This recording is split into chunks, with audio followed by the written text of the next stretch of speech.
But if we choose to open up and let people see who you are, that's a really good thing. And good things will come out of that, even if the things that you're sharing don't feel good, and even if they aren't good, even if they're the opposite of good, there's still goodness in it because it's you and you're good, right? And you are infinitely loved, infinitely precious, Hmm. and your story deserves to be heard, Hmm. and your presence in this world deserves to be felt and Hmm. seen.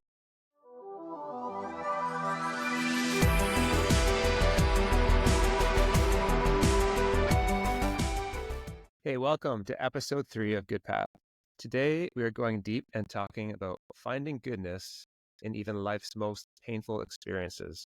Grief and loss are experienced by us all in different ways, at different times, in a different measure. And today, we're talking about the grief around a broken relationship. And when relationships end or are conflicted, it's hard to find joy.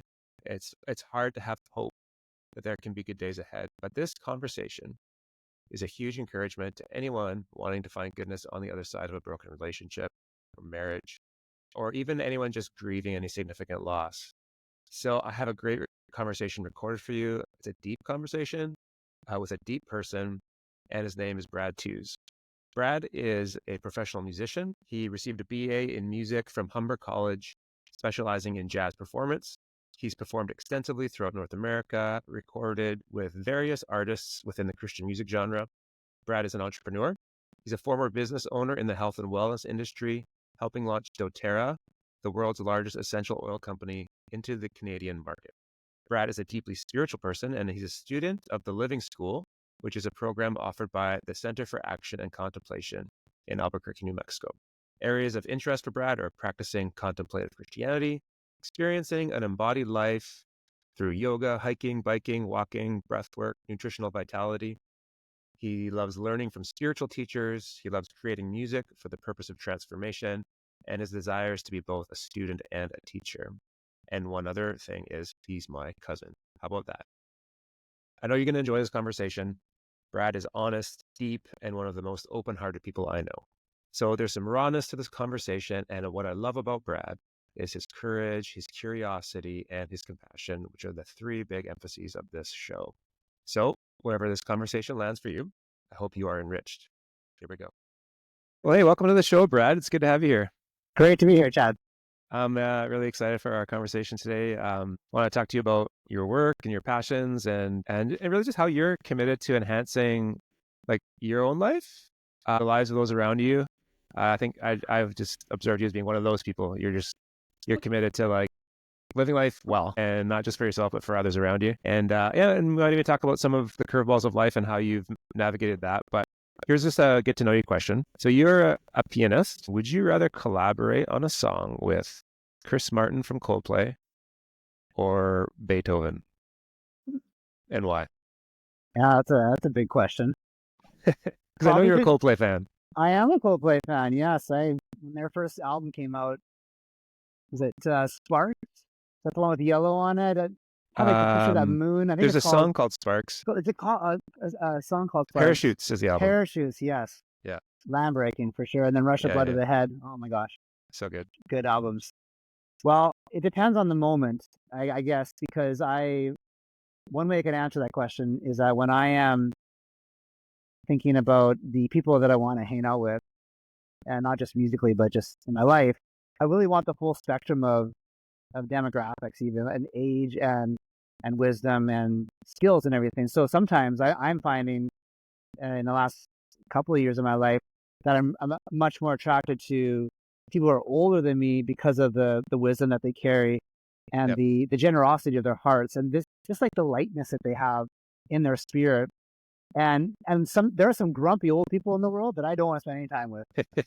And there are some young people in the world who they're kind of got shitty attitudes too. So it's like it goes and I'm somewhere in the middle. I guess I'm middle aged. I'm like 40 something here. So but to answer your question, I think the vitality, the songwriting, the relevancy, I guess you could say, of someone like Chris Martin from Coldplay, from a piano player perspective and from a sonic landscape, I really appreciate what they've done as a band, and I find myself identifying with like that space. However, when I think of someone like Beethoven, or even let's say jazz greats, people like Right.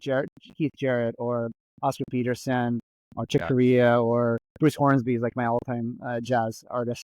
There's more stability in those types of artists because of their long-standing tradition or their contributions to the musical space. And for someone like Beethoven, who we're still playing his music, are we still gonna have cover bands for Coldplay Right. 100 years from now?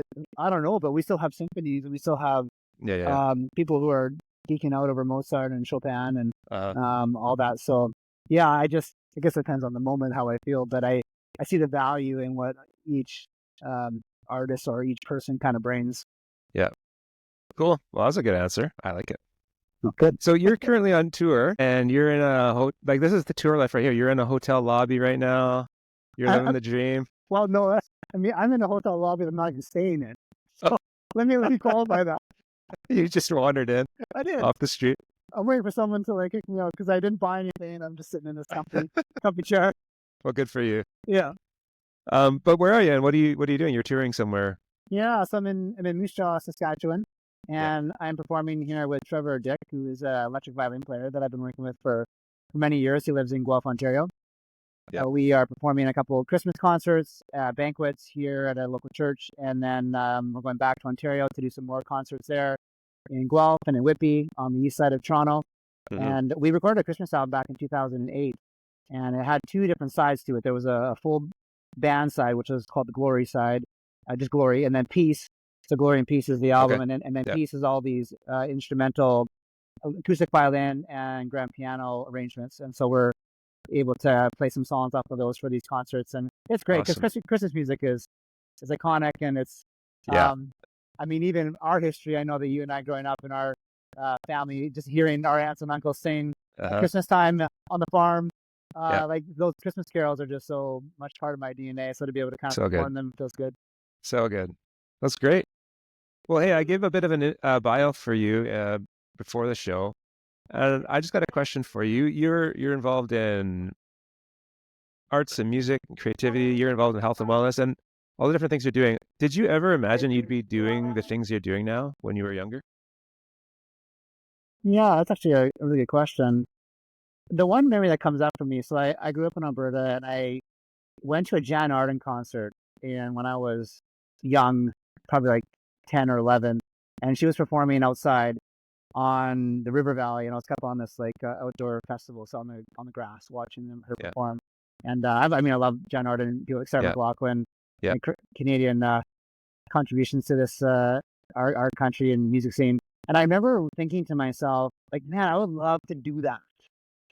Like, I want to be on stage and be able to perform and to make music that reaches someone like me that would be sitting in the audience, that would affect me, that would stir me, that would emotionally do something to me. And so I think I intuitively felt like I could do that I wanted to do that. And in the course of my life, of the decisions that I made, the priority that I made music, because I was really committed as a kid in all the lessons that I took, and studied the classical path for a long time because that's just all we had in our town. But then when I got involved in, go ahead. Oh, I remember a big decision you had to make in high school between basketball and music. Wow. How did you I don't know. I just remember visiting you once, and you had just like told your basketball coach that you were gonna focus on music. Yeah. And it was a big moment for you, I remember. Wow, good memory, man. I do remember that too. And it was right at the beginning of high school. And if I was gonna do any of them well, either of them well, I had to choose one or the other. Yeah. It's either, Brad, you commit yourself to the music program. Paul Sweet was the music director at the high school.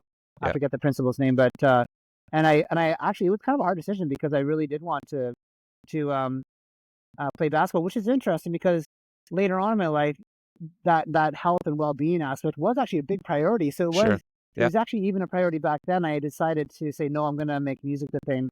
But I'm really glad that I did that because there's a book called Essentialism. There's probably several books on this topic of like, when you narrow down your efforts and you really do one or two things, you can be really exceptional at those things versus trying to do a whole bunch of things. You spread yourself so thin that um you kind of don't. The jack of all trades thing is not like the best way to kind of excel or to really grow as a person. And it doesn't mean that we can't have multitude of interests, but Yeah. kind of choosing the one thing. But yeah, that it's interesting, like that pivotal moment for me. So where did your music journey go from there? Like you were doing a lot of music in high school, and then where did it go from there? So after high school, I decided to go to Prairie Bible College for a year, Hmm. and I was in a sacred music program. I knew I wasn't going to finish it there or finish the program, but it was kind of like a jumping off point for me after high school. And in that first year, I was encouraged by a student as well as a teacher from the school that, hey, you should go to Humber College in Toronto to study jazz. I think that would be really up Hmm. your alley. So I decided to do that and moved to Toronto, and I got a Bachelor of Arts in Jazz Performance. Great school, lots of phenomenal professors who are exceptional in playing music at whatever their instrument is, and then from there I just jumped into being a professional musician for quite a few years, about 15 years or so, playing in different contexts. Capstone was kind of like the Yep. not big, sorry, that's the wrong word. A Christian band that I was a part of in those first formative years of my career, and then I started to teach and play with other people, and um, so looking back on that moment when I was watching John Arden, like I was like, oh, I actually did start to do that, Yeah. and it was because of decisions that I made repetitively to make that happen. Yeah. And you've you supported some acts that people would recognize, like at least in the church world, Paul Baloff being Yeah, one of them. Paul Baloche, Morgan, what's his last name? He's from Hillsong.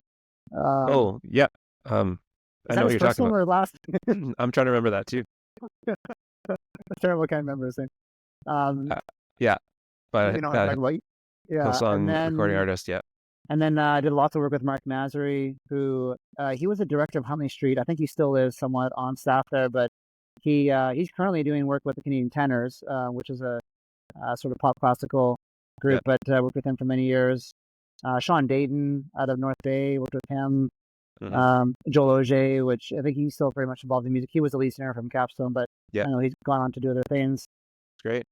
And so where did your vocationally, where did your musicianship and art kind of intersect with vocational health and wellness work? Hmm. Like when like on the timeline, when did you begin to include into your vocational work health and Yeah, wellness kind of? got it. Yeah, that's at least 10 years ago, 10, Hmm. 15 years ago. And it came out of crisis Okay. because we were experiencing some major health challenges in our family. Hmm. At the time when I was still married, we had young kids, and our oldest guy he was diagnosed with autism when he was about 4 or 5 years old. We were living in Yeah. Halifax at the time, and at that point, that was a really seminal moment in our life because we really start to ask some questions that could help him in a way that we weren't finding in the mainstream Yeah. teaching of health and well-being, Yeah. especially when it comes to nutrition and just what's available. So that I think that really started to prime the wheels of my own mind of Hmm. like rethinking what's available that maybe I haven't previously thought of that could actually benefit him as my young son as well as Yeah. us as a family. And then from then it just compounded. Always wanting to learn more about the nutritional side of thing, which is really foundational, I think, to a lot of Right. our health and well-being. Yeah. But then incorporated different supplements or different other things that we could be taking.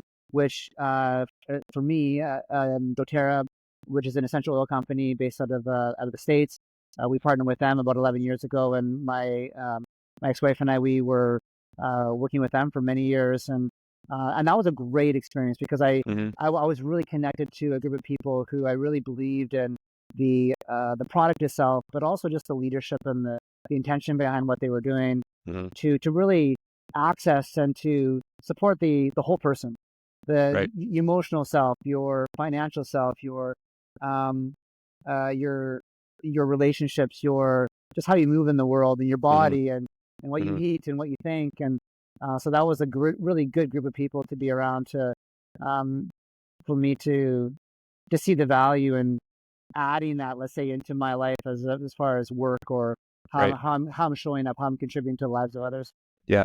And I feel like that's something I've observed in you is your approach to health and wellness being holistic in terms of all of those elements of our personhood, spiritual health, mental health, physical health, emotional. Mm-hmm. And I know you read widely and you're a student of all of these, of all of those areas. Are there the overlap in areas of health and wellness? Because I feel like of these passions of yours, music and arts and physical health, but also in like spirituality. How do you think of health and wellness in a holistic way? Well, I can tell you how I first started to think about it, and it Sure. was kind of like in the extremes, meaning like whenever you get really excited about something and you see the benefits, you, for me at least, and I think a lot of people can maybe identify with this, is you go all the way to the other side of the envelope and you become almost like an evangelist for whatever it is that you have discovered. Like Yeah. A I'm like fundamentalist. yeah, the fun, like I'm like, you gotta hear about this. This is the best thing I've ever experienced in my Yeah. entire life. Why is not everyone jumping on this Right. thing? Why are they not buying this? Whatever. And so, like, I think I've experienced that in different dietary choices. Like, okay, um, whether it be kind of like a vegan, vegetarian perspective. Okay, I'm just gonna go full onto that, and and that's gonna become like the saving grace that's gonna be the answer to every ill and every problem in the world. And then Yeah. and then after a while, like you kind of come back to maybe a more rational, thoughtful perspective that say, hey, listen, is there value to that? 100%. Should some people be moving that direction? Yeah, maybe. But does it mean that it has to be full on in that position, like to 10, let's say on the volume dial, in Hmm. order for it to be a value to me? No, that's not true. Right? There is no one cure for everyone. There's no one diet that's the best one. There's no one phase system that's the best one. There's no one job that's the best for anyone. Like that kind of thinking is dangerous. And but in the same breath, I think there is benefit to diving into something and wholeheartedly giving yourself over to something that really has radically changed you. Hmm. But then if you're really honest about it, you'll realize that it starts to kind of expand, and you start to um, see that it's not everything that you thought it was, even though it was really good. And you start to kind of incorporate more elements that include other people's perspectives, Hmm. meaning like, oh, the meat eater that's next to me, man, he's got some wisdom too, or she's got some wisdom. So, and I have a vegan on the right and a Yeah. carnivore guy on the left. Well, there's truth to both of these people, right? And so, I let's say I might eat more like this person or more eat like that person. I think I think what I've discovered in my journey, as far as the integration piece, Yeah. is be fueled up, be excited about whatever it is that you're learning or whatever it is that's meaningful for you, but also kind of be curious to realize that you may not know everything about that area. And don't forsake like the other side of the equation, because it would be a disservice if you just washed your hands from like maybe where you came from, thinking that where you are now is like Yeah. is a better place. Yeah, I feel like that's a big issue today is writing people off who have different perspectives than you might, right? And whether it's politically, I guess politically is the big one right now, Mhm. but even in like health choices and parenting choices and ethical decisions, and is like, oh, those people they must be like this if they have this perspective Mm. of this. And I love that you are open, even though you believe strongly in certain things, you're open to see that other people get to where they are honestly, and there's wisdom behind it too. You've been on a journey like in your spiritual life as well, and you talked about faith there for a second. How has your faith changed over the years? And we've talked about this. I'm a pastor at a church, and you grew up going to church, and you have been involved in Christian music industry. And yeah, tell us a little about your spirituality journey. That's a loaded question. I know it's a big one, but if you can just give us a bit. This might turn into a Joe Rogan podcast Yeah. episode. Oh my gosh, Well, yeah. No, yeah. Well, we'll tease this out. See where it goes. sure. I think of all the topics or the the things that I like to be present to in my life, that is really like the biggest one. Although I love to be in my body and to take care of myself, like that spiritual honing beacon inside of me is the one that feels most like alive. So like you, Chad, we shared a very common faith growing up and in our circles of the evangelical world. Yep. And I was, and still am to this day, extremely grateful for having really been born into the church. Like quite literally, my family kind of compromised the church, and we and grew up in that, and then went to Bible college for that 1 year, which I think that was a really good moment in my life, because that was the first time where I started to see even just beyond my own denomination. Let's just start there, Sure. Right? Because even That's for me growing step. up, I'm like, well, we're the full gospel church on the outskirts of town. We don't know what those Anglicans doing, or the Catholics, or the United Methodists. If we're the full gospel, then Yeah, they must be the less gospel. they have the watered down 1/8 version. Yeah, exactly, right. So now, prior to going to Bible college, I started to read people like C.S. Lewis and Soren Kierkegaard and different philosophers, and just was starting to really be curious about, like, well, what's going on here that is beyond even just this evangelical Pentecostal background, because even the books that we were reading in our church were probably all very much given the royal stamp from our denomination, and not even like, I never read any Christian mystics. I never read any people from the Catholic tradition. Like that was almost like taboo in regard. Yeah. So are Catholics even Christians? That was the big question, right? Yeah. Yeah. What are they doing? They're like doing all these weird signs with their, and they're praying to Mary, and like, what the hell is going on? Like this. Yeah. Yeah, purgatory and all that stuff. Yeah. For sure. Anyway, so Bible college was a good transition to start to think more broadly. And then when I went to school to Toronto, I was, one of my best friend in school was a Hindu. His name was John, and he was a trumpet player. And we spent all this time together.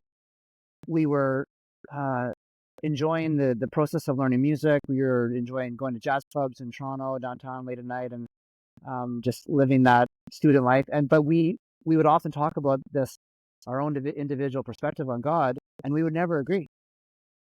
And I would spend time with his family out in Milton there, and we would hang out, and in the end, we were friends, and that's all that really mattered. And we respected each other, and so that was a really cool time in my life too. And I guess, and then as time went on, being involved in the Christian music world for many years was a continuation of my younger years, except now instead of being in the audience, now I'm like kind of on the stage element. I'm in this kind of more leadership role.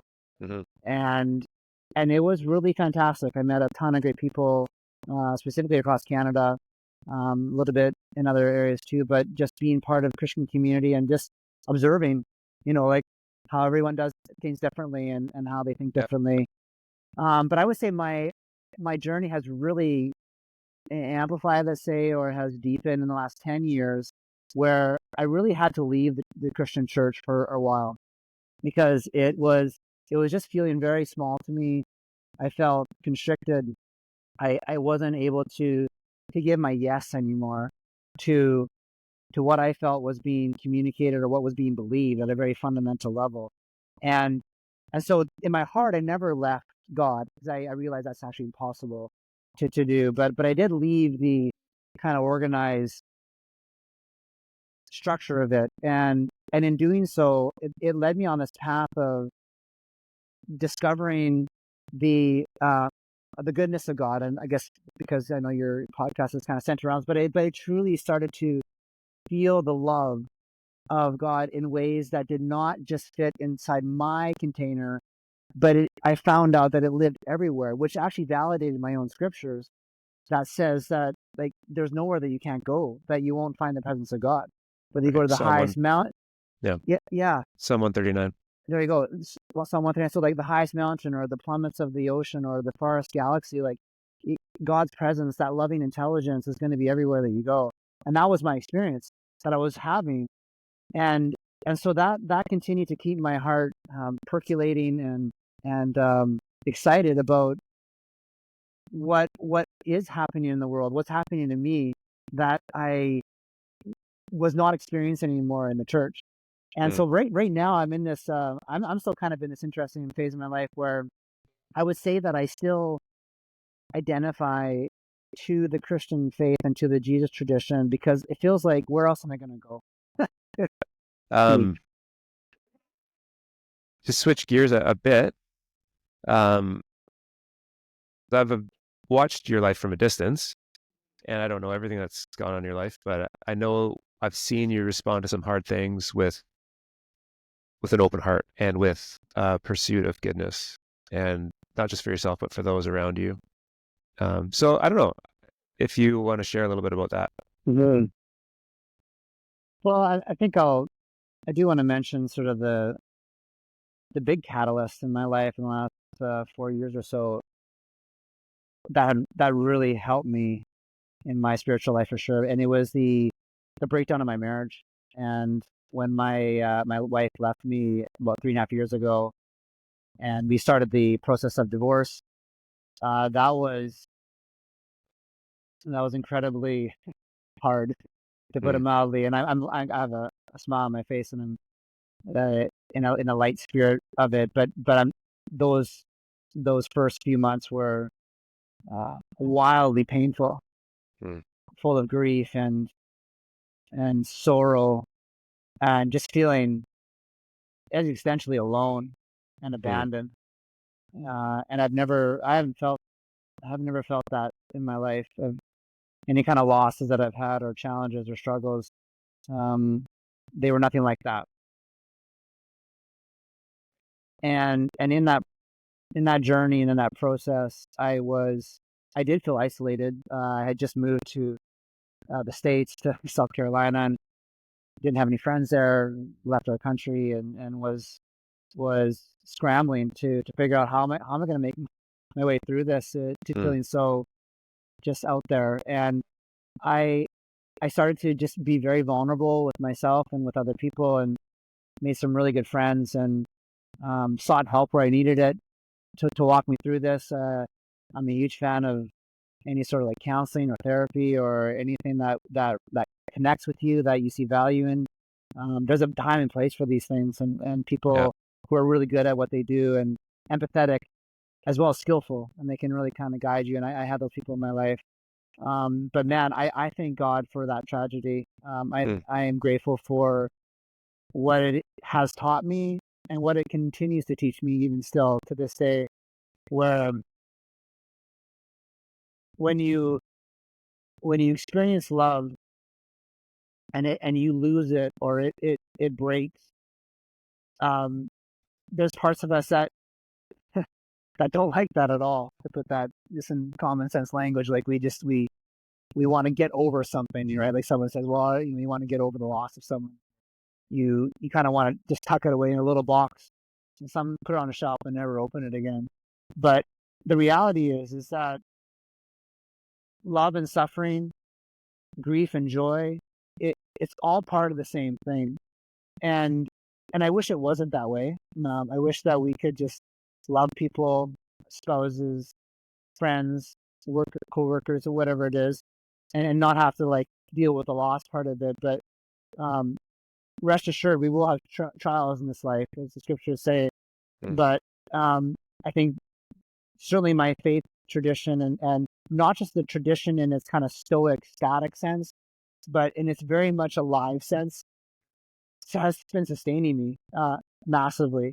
And I feel like the friendship that I have felt with God in a very intimate way, primarily through Jesus and through Him, and has been just foundational for me as I walk through these painful moments. And I still feel it in my heart even now, from that relationship, and even another relationship that I'm grieving the loss of right now.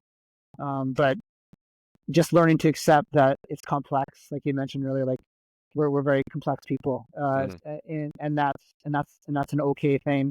But the question that I keep asking myself, or that path of goodness that you're alluding to, is like, can I keep my heart open to the Mm-hmm. fullness of life, which includes things that I don't want them to be there? Yeah. You know, Right. am I okay with not being okay?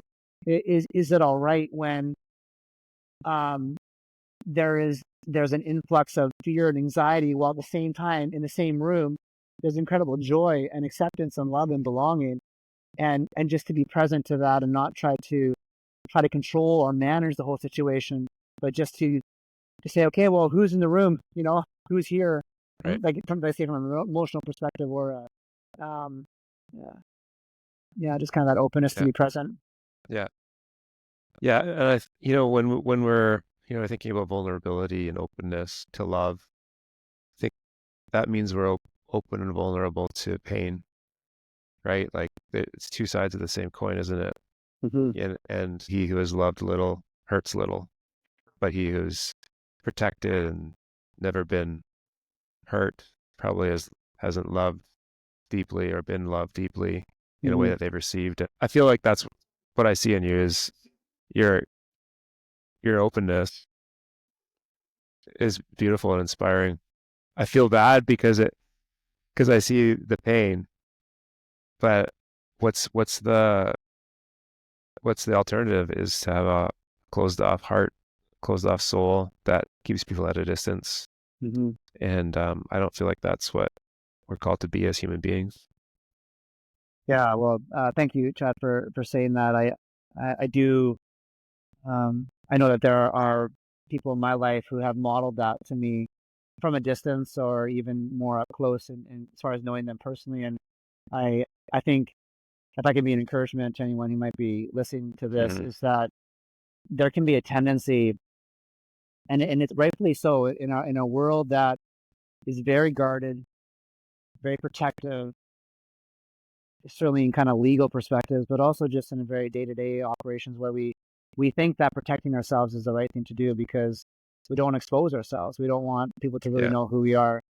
And again, there's times and places to be vulnerable. I'm not saying you have to sure. just kind of walk around, share, Yeah, try yeah, to, right? yeah. But in it's like Brene Brown says, like, who has the right to hear your story? Mm, And it could be a short list. You could maybe fit it mm, on a little piece of paper, how many people have a right to hear your story. But I definitely encourage people um, to find those safe spaces, because it frees you, and it frees other people to tell the truth. And your story does matter. There's not a competition here who has more trauma, or who has more giftings, or that's not the game we're playing here. That game doesn't exist. But but what we are called to, if we're willing to, and again, we have a choice in this. This is not, we're not robots. We're not forced to do anything. But if we choose to open up and let people see who you are, that's a really good thing. And good things will come out of that, even if the things that you're sharing don't feel good, and even if they aren't good, even if they're the opposite of good, there's still goodness in it, because it's you, and you're good, right? And you are infinitely loved, infinitely precious, mm, and your story deserves to be heard, mm, and your presence in this world deserves to be felt and mm. seen. As Canadians, we apologize to exist. Yeah, We're saying sorry for everything, right? yeah. And I say, Especially when we have problems that we're talking to people about. yeah, yeah, and we can do it when we're kind of walking through a door and we say sorry when we did nothing wrong. But yeah, but we Yeah. but we should never apologize to be ourselves. Mm, So finding community, finding friendships where yeah. we can be celebrated, and we can, and in turn, celebrate others for the magnificence that they are as well. Yeah. I love that. Thanks, Brad. Thanks for that encouraging word. And I know we all need to hear that at different times and in different ways and to different measures that we're held, we're secure in love. To know that you're loved as you are is everything, and knowing that people will do that imperfectly. But my deep conviction, is that God is love. I know you hold that conviction as well. But think like, just all of our insecurity, all the darkness in the world, all the shadow, it can be expelled by love. And I'm fully convinced of that. And love and goodness and responding to darkness with light and responding to evil with good. Yeah, I've seen you do that. I love it. I love Mm. you. I'll leave it to you, man. And you're right. The great thing is, I'm not skipping over what you're saying, but Yeah. but it is a presence too. Like that is the thing that seems to take shape in my life, which it's a transcendence of an idea, a metaphor, a concept, a mental cognition, and those are all good things. Mm. I love the hum of my intellect or the intellect of others. To Yeah. me, I love that, right? But part of our humanity is the fullness of ourselves, and at all times, whether it be intellect or heart, it's about presence. It's about what is happening here in the moment, and this love that is sustaining us is not just a concept or some words in a book or what you hear in a podcast or what like it's an active living thing that is always in you, right? Mm. Christ Hmm. in you, through the Hmm. Spirit of God in us it's there. Like even now, it's alive, it's active, it's doing something, Yeah. and when we get disconnected from that, then we live really strange lives and we do weird things and we hurt ourselves and other people. Mm. But I think the act of remembering, which I think having worship, having sacraments, having rituals, those are good things because they help remind us what is true, Yeah. through the Eucharist or communion or whatever those things are for you. Um, it's a reinforcement and a reminder of what is true, which is the fact that we are part of this loving presence, Hmm. and there's Yeah. freedom in that. Yeah. 100%. Well, I think that's a good note for us to land on. I love this. Thanks so much for joining me and sharing your heart and your story a bit. And you're a gift, Brad. Um, you're a gem. I love you and I want only the best for you. Awesome, Chad. Well, listen, brother, you're my cousin, but you're also my brother. Yeah. Yeah, Yeah, that's right. love you too. Brother cousin. Yeah. You're always the cousin that me and my brother would be like, oh, we just got to go hang out with Brad. Like, it's got to be Brad. Yeah. Like, going to your house in Wetaskiwin was like the best thing in the world. Not just because we got to go to West Edmonton Mall usually, or go see the Edmonton Eskimos play, but because you just have those people in your life that you're just Absolutely. clicking with, right? No, totally mutual. Yeah. Yeah. Okay, Brad. Okay. Well, thanks again. Yeah. Awesome. Thanks.